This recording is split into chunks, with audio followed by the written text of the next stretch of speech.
328장 찬송하면서 수요 예배 하나님께 드리겠습니다. 내 영혼의 햇빛 비치는 주 영광 찬란해. 이 세상 어떤 빛보다 이름이 더 빛나네. 주의 영광 빛난 광채 내게 비춰주시옵소서. 그 밝은 얼굴 배울 때 나의 영혼 기쁘다. 내 영혼에 노래 있으니 주 찬양합니다. 주 귀를 기울이시사 다 듣고 계시네. 주의 영광 빛난 광채 내게 비춰주시옵소서. 그 밝은 얼굴 배울 때 나의 영혼 기쁘다. 내 영혼의 봄날 되어서 주 함께 하실 때 그 평화 내게 비틀고 주의 꽃비네. 주의 영광 빛난 광채 내게 비춰주시옵소서. 그 밝은 얼굴 배울 때 나의 영혼 기쁘다. 내 영혼에 희락이 있고 큰 소망 넘치네. 주 예수 복을 주시고 또 내려주시네. 주의 영광 빛난 광채 내게 비춰주시옵소서. 그 밝은 얼굴 배울 때 나의 영혼 기쁘다. 아멘. 하나님 말씀 보시겠습니다. 요한복음 5장 19절에서 29절까지 말씀 함께 교독하겠습니다. 요한복음 5장 19절에서 29절입니다. 19절 먼저 봉독합니다. 그러므로 예수께서 그들에게 이르시되 내가 진실로 진실로 너희에게 이르노니 아들이 아버지께서 하시는 일을 보지 않고는 아무것도 스스로 할 수 없나니 아버지께서 행하시는 그것을 아들도 그와 같이 행하느니라. 아버지께서 아들을 사랑하사 자기가 행하시는 것을 다 아들에게 보이시고 또 그보다 더 큰 일을 보이사 너희로 놀랍게 여기게 하시리라. 아버지께서 죽은 자들을 일으켜 살리신 같이 아들도 자기가 원하는 자들을 살리리니라. 아버지께서 아무도 심판하지 아니하시고 심판을 다 아들에게 맡기셨으니 이는 모든 사람으로 아버지를 공경하는 것 같이 아들을 공경하게 하려 하심이라. 아들을 공경하지 아니하는 자는 그를 보내신 아버지도 공경하지 아니하시니라. 내가 진실로 진실로 너희에게 이르노니 내 말을 듣고 또 나 보내신 이를 믿는 자는 영생을 얻고 심판에 이르지 아니하니 사망에서 생명으로 옮겨지리라. 진실로 진실로 너에게 이르노니 죽은 자들이 하나님의 아들의 음성을 들을 때가 오나니 곧 이때라. 듣는 자는 살아나리라. 아버지께서 자기 속에 생명이 있을까지 아들에게도 생명을 주어 그 속에 있게 하셨고 또 인자됨으로 말미암아 심판하는 권한을 주셨느니라. 이를 놀랍게 여기지 말라. 무덤 속에 있는 자가 다 그의 음성을 들을 때가 오나니. 함께합니다. 선한 일을 행하는 자는 생명의 부활로 악한 일을 행하는 자는 심판의 부활로 나오리라. 아멘. 잠시 기도합니다. 하나님, 3일 예배를 하나님께 드립니다. 온라인으로 드리고 또 이곳에서 함께 예배를 드립니다. 우리가 하나님을 더욱 경외하게 도와주시옵고 명절 가운데 하나님의 은혜와 축복이 있게 인도하여 주시옵소서. 우리 인간가족들 강건하게 도와주시옵고 주님을 의지하며 주님을 바라보며 살아갈 수 있는 우리 가족들 될 수 있게 도와주시옵소서. 모든 것 감사하며 예수 그리스도 이름을 기릅니다. 아멘. 유대인들이 무엇을 공유하냐? 안식일은 하나님의 날인데 왜 안식일날 병자를 고치느냐? 그러니 너는 하나님이 보낸 사람이 아니지 않냐? 하나님께서 보내신 그 사람이 아니지 않냐? 이런 식으로 이렇게 어떻게 보면 이제 딴지를 겁니다.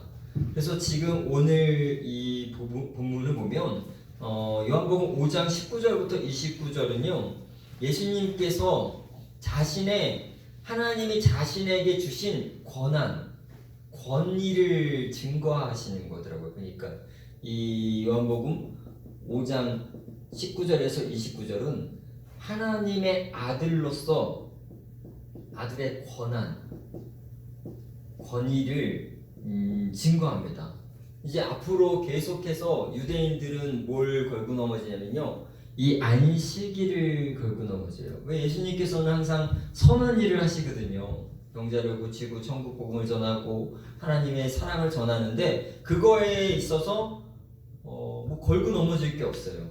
이제 걸고 넘어질 일이 뭐냐면 이 안식일을 자기네 방식으로 지키지 않았다는 것과 하나님의 아들이라고 예수님이 하나님의 아들이라고 그렇게 표현하는 것들로 인해서 이제 예수님을 결국은 궁지에 몰아넣으려고 하죠. 그래서 지금 예수님과 함께하는 제자들에게 그리고 사람들에게 하나님의 아들로서 하나님께서 자기에게 맡겨주신 이 권한을 증거합니다. 이제 앞으로 이런 일도 계속 생길 거니까 권한을 증거하죠. 그래서 오늘 이 19절에 보면 뭐라고 표현합니까? 19절 한번 읽어볼까요? 19절 요한복음 5장 19절 시작. 그러므로 예수께서 그들에게 이르시되 내가 진실로 너희에게 이르노니 아들이 아버지께서 하신 일을 보지 않고는 아무것도 스스로 할 수 없으냐니 아버지께서 행하시는 그것을 아들도 그와 같이 행하느니라. 그러니 지금 주님이 뭐라고 표현하냐면요, 우리가 가끔가다 예수님이 진실로라고 얘기하실 때가 있어요. 그거는 정말 중요한 부분이라는 거예요. 중요한 진리를 말씀하실 때 그런 표현들을 써요. 진실로. 그런데 오늘 우리가 지금 19절 정도 봤는데요, 거기에 3번인가가 나옵니다. 진실로 너희에게 이르노니. 그래서 뭐라고 나오냐면 아버지께서 하시는 일을 하나님께서 하시는 일, 내가 지금 행하는 건 하나님께서 하신 일인데 하나님께서 하시는 일을 내가 보지 않고 알지 않고는 나 스스로 이 땅에서 행하는 일이 없다라는 표현을 쓰는 거예요. 하나님께서 보내주셔서 하나님의 허락하시는 일 외에는 본인이 하지 않는다는 뜻이죠. 하나님의 일, 하나님이 하시는 일, 하나님의 뜻을 전하는 일 외에는 하시지 않는다. 하나님 하시는 일을 보고 알고 있다라고 얘기해요. 알고 있다. 보고 알고. 그래서 아버지께서 행하시는 그것을 아들인 나도, 예수도 행한다. 아버지께서 행하시는 일이니까 나도 그 일을 행할 뿐이다 라는 것들을 증거합니다. 그러면서 본인이 예수 그리스도께서 하나님이 보내셨다는 것들을 확실하게 증거하면서 하나님이 권위로 그 일들을 하고 있다라는 것들을 이야기하죠. 어떻게 보면 우리가 정말 신앙생활이 정말 여기까지 올 수 있다면 정말 대단한 거고요. 그러니까 우리가 예수님을 닮아가는데 완벽하게 우리는 예수님을 닮아갈 뿐이지 될 수는 없죠. 그래서 닮아가는데 예수님은 지금 무엇이냐면 완벽하게 하나님의 뜻만을 행하시며 산다는 거예요. 이 공생의 기간 동안은, 공생이 3년이잖아요. 3년 기간 동안은 완벽하게 하나님이 하시고자 하는 일을 해요. 하나님이 하고시자 하는 하나님의 뜻을 그대로 행하시면서 살아가시는 거예요. 사람이 만약에 우리가 지난번 주일날도 얘기했잖아요. 하나님이 우리에게 뜻이 있다고, 다 하나님의 계획이 있다고.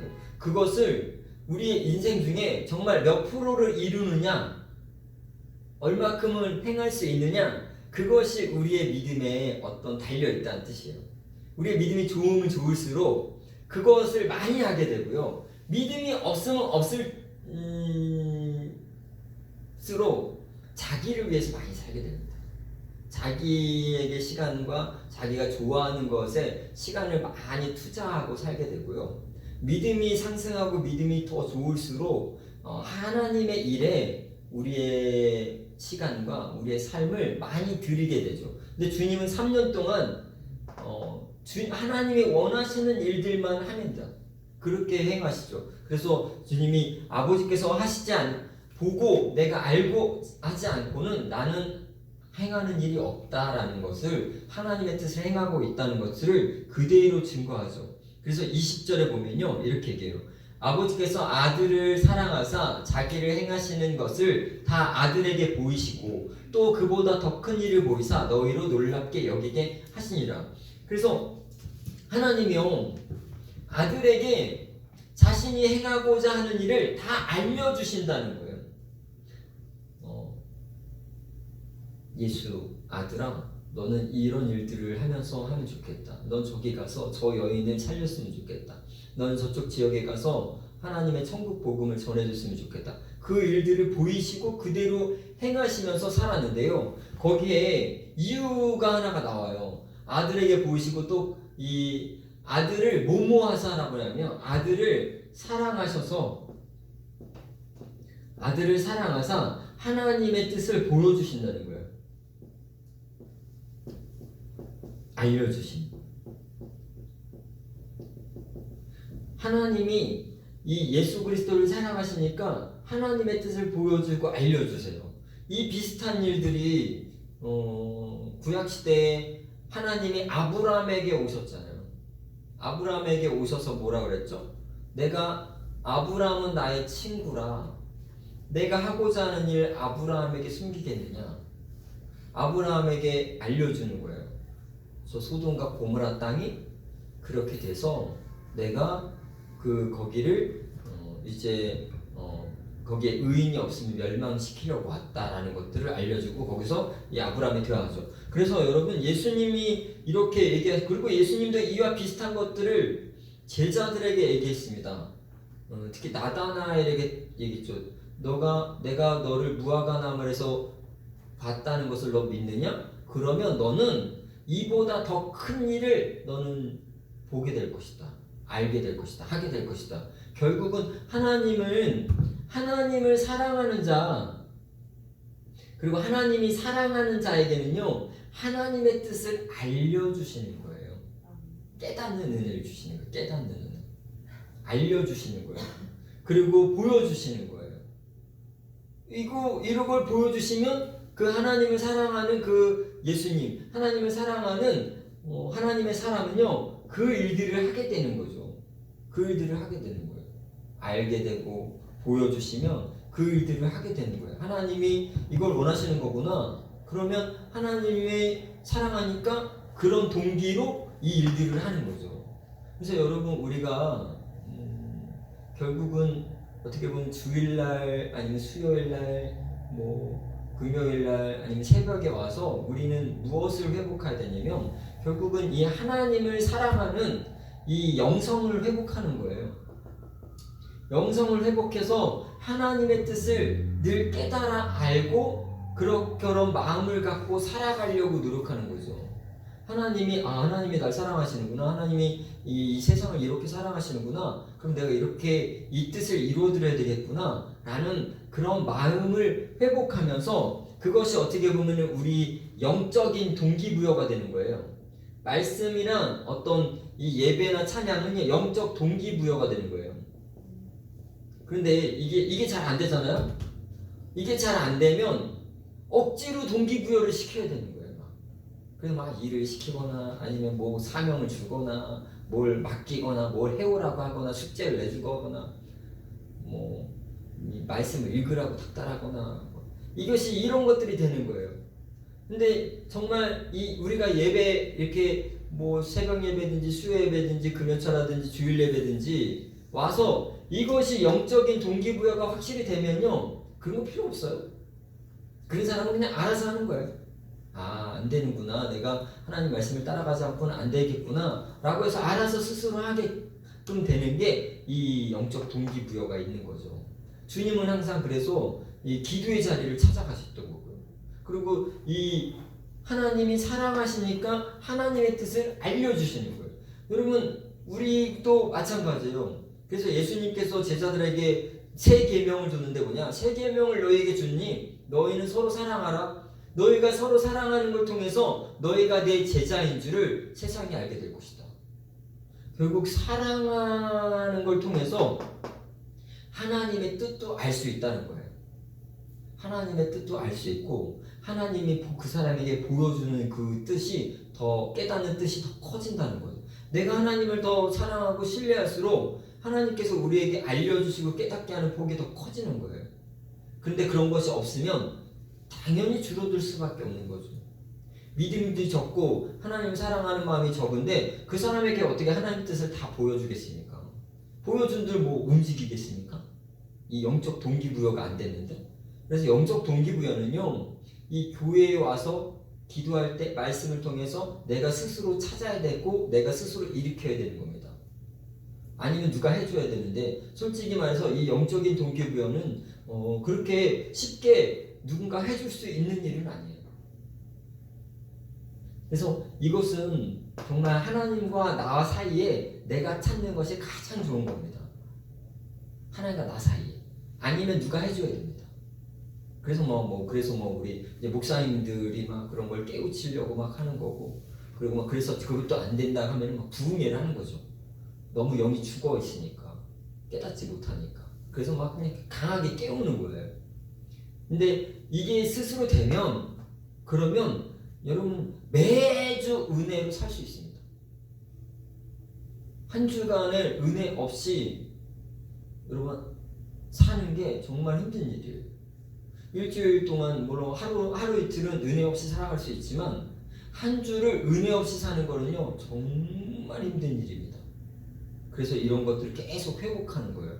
우리 영적 동기부여를 우리는 말씀 안에서, 기도 안에서, 예배 안에서, 찬양 안에서 여러분 찾으시기를 주의 이름으로 축원합니다. 그래서 하나님이 사랑하니까 그걸 보여주시고 알려주셔서 그 일들을 하신다고 하죠. 그래서 하나님이 이 예수님의 표현이에요. 예수님이 이제 아버지께서 자기에게 무엇을 맡겼는지에 대해서 얘기해요. 그 무엇을 맡겼는지 22절과 23절, 22절, 23절 한번 읽어볼까? 22절, 23절 함께 읽겠습니다. 시작. 아버지께서 아무도 심판하지 아니하시고 심판을 다 아들에게 맡기셨으니 이는 모든 사람으로 아버지를 공경하게 한 것 같이 아들을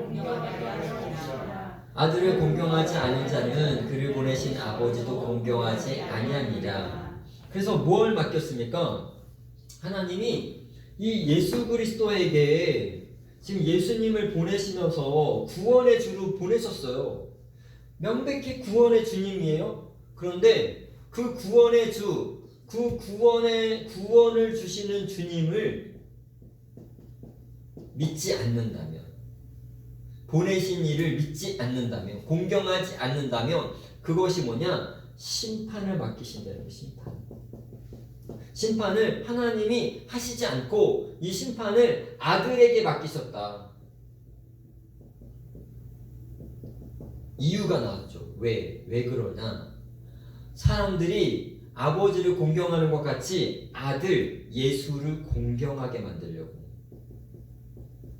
경외하도록 하나님의 뜻을 가진 하나님의 아들로 경외하도록, 그래서 그를 믿고 구원을 받도록 이렇게 하나님이 계획을 세우셨는데 결국 이거를 안 하는 자는 그러면 심판을 예수 그리스도의 이름에 맡기신다는 거예요. 그리고 그것을 구원을 위해서 아들을 보냈는데 그것조차 믿지 못한다면 그러면 그들은 하나님을 공경하는 것이 아니라는 거죠. 그래서 예수님께서 비유로 얘기했던 그 포도원 비유가 나와요. 포도원의 주인이 청지기들한테 이 포도원을 맡기고 떠났잖아요. 그런데 나중에 포도원이 종들을 보냈더니, 주인의 종들을 보냈더니 그 주인의 종들을 다 죽여버렸어요. 그걸 자기네가 가지려고. 그래서 나중에 포도원 주인이 누굴 보냈어요? 아들을 보냈죠. 아들을 보냈는데 아들도 죽여버렸어요. 그게 이 예수님에 대한 비유죠. 결국 이거는 유대인들을 주로 얘기하는 거예요. 유대인들이 그와 같다는 거죠. 그래서 이 유대인들을 향해서 결국 예수 그리스도를 내가 하나님이 예수 그리스도를 구원의 주님으로 보냈는데 그것은 하나님이 보내신 하나님의 계획인데 그것을 믿지 않기 때문에 심판을 예수 그리스도의 이름에게 주셨다는 거예요. 예수님에게 맡기셨다는 거예요. 그리고 결국은 공경하고 아들을 내가 보낸 아들을 나처럼 공경하면 믿으면 구원을 얻는 거고 공경하지 않는 자들은 그냥 구원을 잃어버려서 심판을 받게 될 것이다 라는 것들을 본인에게 맡겨주셨다는 거죠. 예수의 이름 앞에 이제 구원과 심판이 맡겨져 있는 거예요. 구원과 심판이 맡겨져 있어요. 그때 당시엔 유대인들이었지만 지금은 온 세상이 다 똑같아요. 온 세상이 이제 예수님을 하나님의 아들로 인정하지 않고 구원의 주님으로 인정하지 않으면 그러면 어쩔 수 없이 그들은 그냥 심판에 받을 수밖에 없는 그렇게 위치에 놓여 있다는 거죠. 예수 그리스도가 하나님을 아들로 온전히 받아들이지 않는다. 지금도 여전히 그래서 여기서 지금도 여전히 유대교는 안 받아들여요. 그리고 우리가 정말 위험하게 생각하는 이단들도 안 받아들여요. 이단들도 이런 거 아니에요. 교묘하게 가면서 이제 거기에 이제 누가 끼냐면 교주가 끼는 거예요. 교주가 막 하나님 반열에 껴요. 그래서 안 되는 거예요. 그래서 이 주님은 예수 그리스도의 이름 주님한테 하나님은 예수 그리스도에게 구원과 심판을 맡기셨다는 거예요. 이제 예수 그리스도의 이름으로 구원도 받고 예수 그리스도의 이름을 믿지 않음으로 심판도 받게 된다는 거예요. 그 이름에 그것을 맡기셨다. 그래서 여기서부터 이제 신약의 복음이 완전히 달라지는 거죠. 구약은 율법을 지키면 돼요. 하나님을 잘 믿고. 근데 이제 신약에서는 이거를 안 믿으면 이제 구원이 없는 거죠. 이 예수 그리스도 하나님이 보내신 하나님의 아들을 거부하면 그때부터는 이제 구원의 은혜가 없고 심판이 놓여 있다는 심판이 눈앞에 있는 거예요. 그런데 이 보내신 이유는 내가 보낸 아들 예수를 하나님의 아들로 공경하도록 이 세상에 보냈다는 거예요. 그래서 심판과 구원의 주로 보내셨습니다. 심판을 아들에게 맡기심은 아버지를 공경한 것 같이 아들을 공경하기 위해서. 아들을 공경하지 않는 자는 뭐라고 했어요? 아버지도 공경하는 것이 아니다. 결국 예수를 내가 보낸 예수를 제대로 믿지 않는 자는 결국 하나님도 제대로 믿지 않는 신앙생활을 하는 사람과 똑같다라고 표현하죠. 그래서 여기서 이게 다 위험한 게 이제 여기서 이 공경이라는 뜻은 경외라는 뜻도 있으면서 긍정적으로 인정한다는 뜻을 갖고 있어요. 긍정적으로 인정한다. 내가 그분의 뜻을 받아들인다, 존중한다, 인정한다 이런 뜻을 갖고 있어서 예수님은 그렇게 하나님이 이 땅에 보내셨다는 거예요. 존중받으시기 위해서, 존경받으시기 위해서 그렇게 보내셨는데 그것을 거부하고 그것을 모르는 사람들에게는 심판도 예수 그리스도의 그 이름에 맡기셨다는 거죠.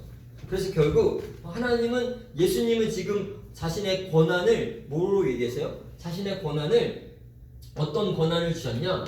구원을 위해서 주셨는데 그것을 위해서 심판의 주로 보내셨다. 라는 권한, 구원과 심판의 권한을 하나님이 맡겨주셨다는 것들을 보여줍니다. 그래서 24절에 보면 이제 그 표현에 대해서 나와요. 24절 한번 읽어보겠습니다. 시작. 내가 진실로 진실로 너에게 이르노니 내 말을 듣고 또 나를 보내신 믿는 자는 영생을 얻었고 심판에 이르지 아니하나니 사망에서 생명으로 옮겨졌느니라. 그래서 여기서 지금 심판이 나오죠. 심판이 나오면서 그래요. 이제 하나님이 나를 보내신 것을 믿고 내가 너희에게 전하는 그 메시지를 믿는다면 너희는 영생을 얻었고 심판에 이르지 않는다. 심판을 벗어난다. 심판의 권한이 아들 예수 그리스도에게 주셨으니까. 그 보내신 이유는 공경을 하고 있었는데 하나님의 뜻대로 나의 말을 하나님의 뜻으로 공경하는 자는 심판을 벗어날 것이다. 심판을 벗어나고 무엇을 얻어요? 구원을 얻어서 영생을 얻을 것이다 라는 표현을 쓰시는 거예요. 영생을 얻어요. 심판에 이르지 않았니? 사망에서 생명으로 옮겨졌느냐. 그래서 우리 지난주에도 한번 쭉 얘기했었지만요, 원래 그냥 예수님이 다시 이 땅에 오시지 않았으면 우리의 영혼이든지 육신이든지 결국은 사망이라는 것들을 얻게 되잖아요. 결국은 사망을 얻게 되잖아요. 이제 저쪽에 고린도 후서 쪽에 가면은 첫째 사망이 있고 둘째 사망이 있어요.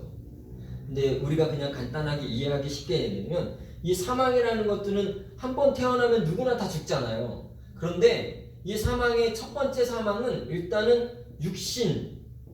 우리 육이 죽는 거죠. 육신과 여기서 영혼이 이제 분리되는 거. 분리되는 게 첫 번째 상황이에요. 사실 영혼은 바로 죽진 않아요. 육신이 먼저 죽는 거죠. 육신이 먼저 죽는 이 첫 번째 사망을 당할 거예요. 이 사망을 얘기하는 건 아니에요. 육신은 다 누구나 죽어요. 근데 이걸 이제 이단 신천지 얘네들은 이거 없다 얘기지. 이거 사망 없다고. 자기 하나님 아들이라고 사망 없다고. 안 죽나 보자고 내가. 육신의 사망을 얘기해요. 그리고 여기서 말하는 주님이 말씀하시는 영생은 이 영혼의 생명이 보존된다는 거예요. 보존. 영혼이 우리가 만약에 그냥 예수님 오기 전에 육신이 죽으면 영혼은 하나님과 함께 있는 거죠. 그리고 나중에 예수님이 다시 오실 때는 부활이 되는 거죠. 부활의 몸을 입고 그 영혼이 부활의 몸을 입고 다시 주님의 나라에서 같이 거하게 되겠죠. 그런데 지금은 이 상황이라는 거예요. 그래서 이 영혼이 살고 있으니까, 그리고 나중에 부활의 몸을 입으니까 영생이라는 표현을 쓰게 되죠. 영원히 사는 삶이 될 것이다 라는 표현이죠. 그래서 이것은 육신의 사망은 누구나 다 얻게 돼요. 그러나 영혼이 죽지 않는다는 거예요. 영혼이 죽지 않고 그리고 나중에 부활하게 된다는 거죠.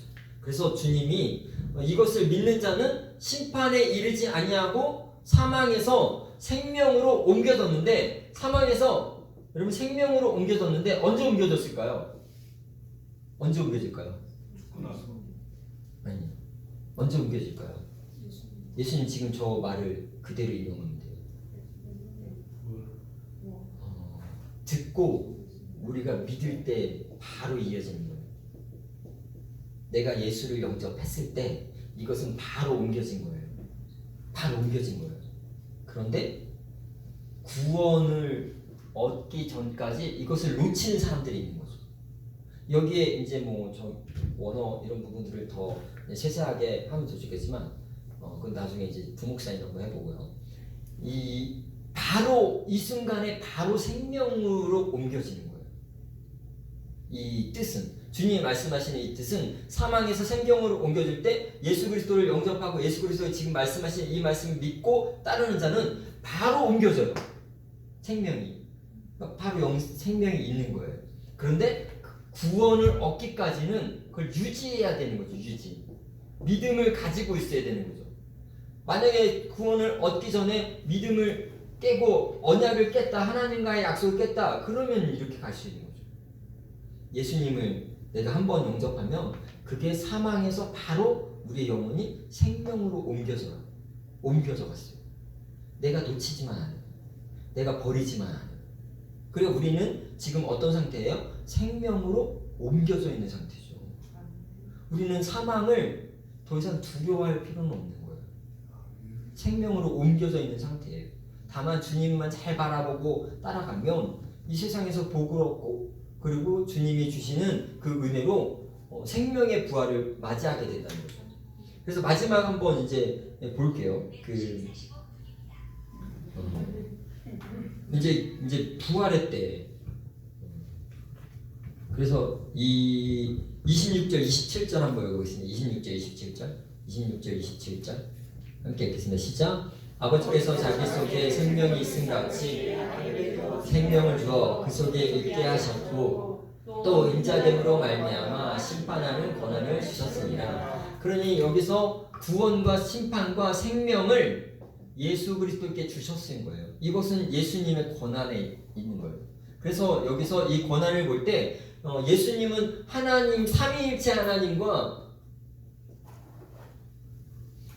창세 때부터 있으신 거예요. 이 권한을 가지고 계신 거예요. 이 권한을 가지고 이 땅에 오셨다는 거죠. 그러면서 주님이 뭐라고 표현할까요? 한번 읽어보세요. 28절 29절 시작. 이를 놀랍게 여기지 말라. 무덤 속에 있는 자가 다 그의 음성을 들을 때가 오나니 선한 일을 행한 자는 생명의 부활로 악한 일을 행한 자는 심판의 부활로 나오리라. 그래서 이제 생명과 부활에 대해서 주님이 말씀하시잖아요. 결국 생명은 우리는 가지고 있는데 우리가 이제 1차적인 사망은 육신이 죽어서 갔잖아요. 그러면 어떻게 되냐? 나중에 죽은 자들이 그 음성을 듣고 부활할 때가 있다는 거고요. 29절에 보면 그런데 어떤 일을 행하자? 선한 일을 행한 자는 무슨 부활로요? 생명의 부활로 나온다는 거예요. 생명의 부활로. 그리고 악한 일을 한 자는 심판의 부활로 나온다는 거예요. 결국은 이 선한 일의 첫 번째는 뭐라 그랬습니까? 선한 일의 첫 번째는 뭐예요? 우리가 할 수 있는 선한 일의 첫 번째는 예수를 믿는 일이에요. 하나님의 뜻을 믿는 거예요. 하나님이 저를 만드셨죠. 인간을 창조하셨죠. 그런데 인간이 죄 때문에 이렇게 살아간 거죠. 다시 회복시키기 위해서 주님을 보내신 거죠. 그것을 믿는 일이 가장 첫 번째 선한 일인 거죠. 그 선한 일을 해야 생명의 부활을 얻게 된다는 거고요. 그리고 우리 다른 것도 이제 주님이 행하신 일이 선한 일이잖아요. 주님이 이 땅에서 행하신 일, 그 선한 일을 한 사람은요, 반드시 생명의 부활로 얻게 된다는 거죠. 이것은 이제 1차 사망과 2차 상을 넘어서 모든 것에서 생명의 부활을 얻게 된다는 거죠. 결국 영혼이 구원받는 것도 당연한 거고, 나중에 죽은 다음에 예수님이 이 땅에 오셨을 때 죽은 자들이 일어날 때 그때 선한 일을 행한 자는 영생의 부활로 참여하는 거예요. 심판이 지나간 거예요. 그런데 악한 일을 행한 자는 뭐예요? 심판의 부활이 온다는 거예요.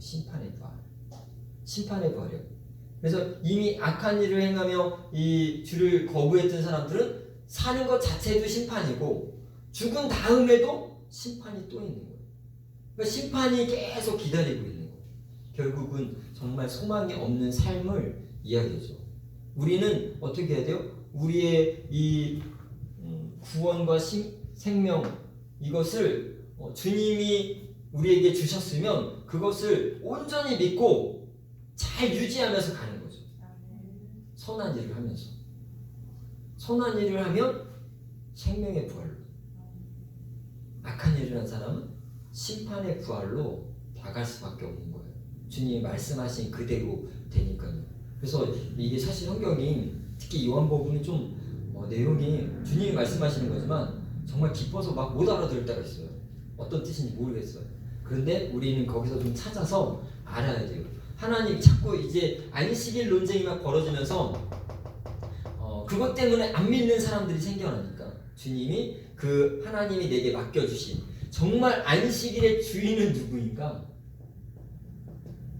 그리고 나를 보내신 아버지의 뜻이 무엇인가? 그것에 대해서 계속 이제 얘기하시면서 말씀하시면서 사람들을 훈련시키는 것들을 보게 됩니다. 오늘 우리는 결론적으로 선한 일을 우리 구원을 얻고 선한 일을 행하다가 주님이 다시 오실 때 정말 마라나타 하면서 생명의 부활로 우리는 참여하는 자들이 되어야 됩니다. 악한 일을 웬만하면 안 하는 거예요. 이게 하나님의 그래서 왜 주님은 이 세상에서 공생의 기간 동안 하나님의 뜻만을 이루셨다 그랬잖아요. 그건 다 선한 일인 거예요. 예수님이 공생의 기간을 했던 건 다 선한 일인 거예요. 그렇듯이 우리도 남은 삶이 예수를 영접했으니까 남은 삶이 선한 일이 많이 쌓이도록 그렇게 살아야죠. 우리는 생명의 부활로 주님과 함께 영원한 안식과 영원한 기쁨, 영원한 사랑이 있는 곳에 참여해야죠. 그러기 위해서 우리는 열심히 하나님을 믿고 선한 하나님을 닮은 예수님을 닮은 모습으로만 살면 되는 겁니다. 절대 구원을 놓칠 일이 없어요. 그 구원을 가지고 생명의 부활로 함께 참여할 수 있는 우리 인간가족들 되시기를 주의 이름으로 축원합니다. 잠시 기도합니다. 하나님, 명절이 시작됐습니다. 오고 가고 건강하게 붙잡아 주시고 코로나 바이러스 침투하지 않게 하나님 인도하여 주시고 건강한 모습으로 주일날 또 금요 예배로 또 만날 수 있도록 인도하여 주시고 붙잡아 주시옵소서. 예수께서 우리에게 지켜주시고 예수께서 우리에게 축복을 주셔서 하나님 보호막으로 우리를 지켜주시옵소서. 예수 그리스도의 이름으로 기도합니다. 아멘. 하늘에 계신 우리 아버지여, 이름이 거룩하게 여김을 받으시오며 나라의 나오시며 뜻이 하늘에서 이룬 것 같이 땅에서 이루어지리이다. 오늘날 우리에게 일용할 양식을 주옵시고 우리가 우리의 죄인들을 사하여 것 같이 우리 죄를 사하여 주옵시고 우리를 시험에 들게 하지 마옵시고 하나님께서 구원하옵소서. 대개 나라와 권세와 영광이 아버지께 영원히 있사옵나이다.